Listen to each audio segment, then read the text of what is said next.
Hi friends, ఇవాళ మనం చేపల కూర ఎలా తయారు చేసుకోవాలో చూద్దాం.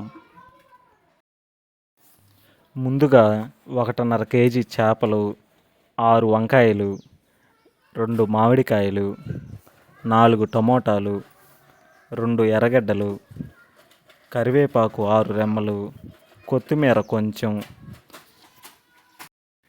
వీటిని తీసుకొని ఈ విధంగా ముక్కలుగా కట్ చేసి పెట్టుకోవాలి.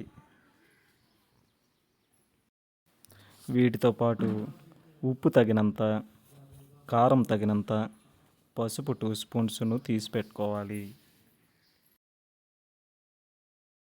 వీటితో పాటు ధనియాలు, మెంతులు, జీలకర్ర, కొంచెం మిరియాలను ఈ విధంగా వేగించి పొడి చేసుకోవాలి.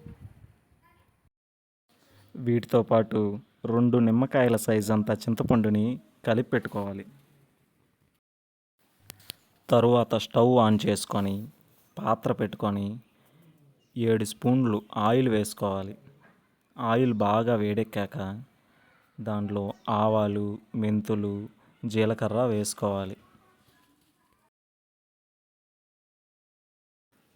అవి అలా 2 మినిట్స్ వేగిన తర్వాత ఇదివరకే తరిగి పెట్టుకున్న ఎర్రగడ్డలు, కరివేపాకును వేసుకొని 2 మినిట్స్ వేగించుకోవాలి.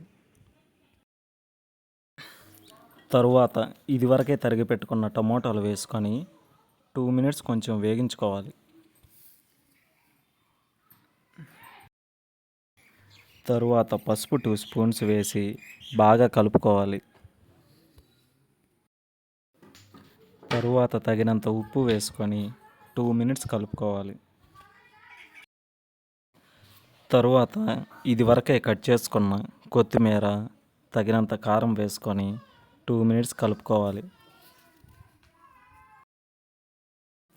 తరువాత ఇదివరకే కలిపి పెట్టుకున్న చింతపండు రసాన్ని వేసుకొని 10 మినిట్స్ ఉడకనివ్వాలి.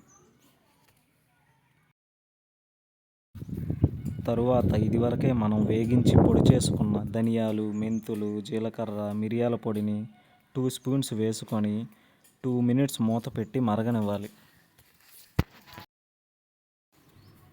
తరువాత ఇదివరకే మనం తరిగి పెట్టుకున్న వంకాయలను, చేపల ముక్కలను, మామిడికాయ ముక్కలను వేసుకొని 5 మినిట్స్ మూత పెట్టి ఉడకనివ్వాలి. అంతే, 5 మినిట్స్ తర్వాత వేడి వేడి చేపల కూర రెడీ. అంతే, దీనిపై కొంచెం కరివేపాకు, కొత్తిమీర వేసుకొని సర్వ్ చేసుకోవడమే.